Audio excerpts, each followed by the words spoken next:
Royal Challengers Bangalore ফাইনালে চলে গেল। হ্যাঁ বন্ধুরা, গুজরাটকে দুর্দান্তভাবে ম্যাচ হারিয়ে বিরাট কোহলির দল 2025 সালের মতন 2026 সালেও তারা ফাইনালে পৌঁছে গেল এবং 2025 সালে তারা ট্রফি জিতেছিল। এই 2026এও কি সেই ব্যাঙ্গালোরই ট্রফি নেবে?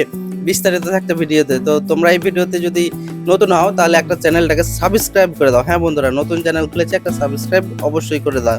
তো বন্ধুরা, বিরাট কোহলিরা দুর্দান্ত ইনিংস খেলেছে গুজরাটের বিরুদ্ধে। তারা একটা বড় টার্গেট দিয়েছিল গুজরাট টাইটান্সকে 254 রানের। আর প্রথম ব্যাট করে 254 রানের টার্গেট দেওয়া মানে মানে যে ব্যাটিং করবে তারপরে চেজ করা, এটা খুব কঠিন।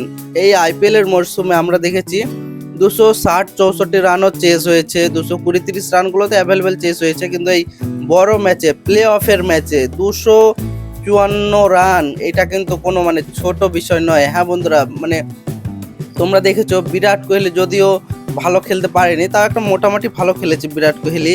তারপরে রাজাত পাতিদারের কিন্তু যত প্রশংসা করব ততই কিন্তু কম। এই ক্যাপ্টেন রাজাত পাতিদার, হ্যাঁ বন্ধুরা, মাত্র 33 বলে 90+ রান, এইটা কি মানা যায়? চুরে রেখে দিয়েছে।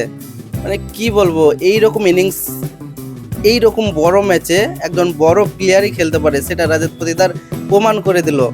হ্যাঁ বন্ধুরা, ক্যাপ্টেন রাজাত পাতিদারের জন্যই আজকে ব্যাঙ্গালোর চলে গেল ফাইনালে, এবং সে যে ক্যাপ্টেনের দায়িত্ব যথারীতি পালন করছে এবং একদম সফলভাবে যে সে যে টিকে আছে, এইটা কিন্তু একটা অনেক বড় বিষয়। সে কি এবার জাতীয় দলে চান্স পেতে পারে, সেটা ওটা সিলেকশনের বিষয়। কিন্তু এই আইপিএল এর ইনিংস, রাজাত পাতিদার যে প্রতিটা ম্যাচ কম বলে বেশি রান, এত ভালো খেলে যে জিতে যাচ্ছে এবং ফাইনাল 2026 আইপিএল ট্রফি নেবে, এটা কিন্তু প্রশংসার যোগ্য।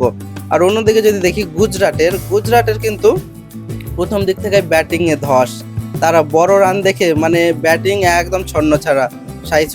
সাই সুদর্শন বলো, শুভমান গিল বলো, জস বাটলার যদিও একটা ভালো শুরু করেছিল, 11 বলে 30 সামথিং রান করেছিল, তারপরে কিন্তু কেউ ভালো রান করতে পারেনি। শেষে শুধু রাহুল তেওয়াটিয়া একটা বড় রানের ইনিংস খেলেছে, কিন্তু এই বড় রানের ইনিংস গুজরাটকে জেতাতে পারেনি, কারণ রান যে লম্বা করতে হবে 254 রান, এইটা যে কোনো টিমের জন্য টাফ, এবং এইরকম প্লে অফের ম্যাচের জন্য তো বিশাল টাফ।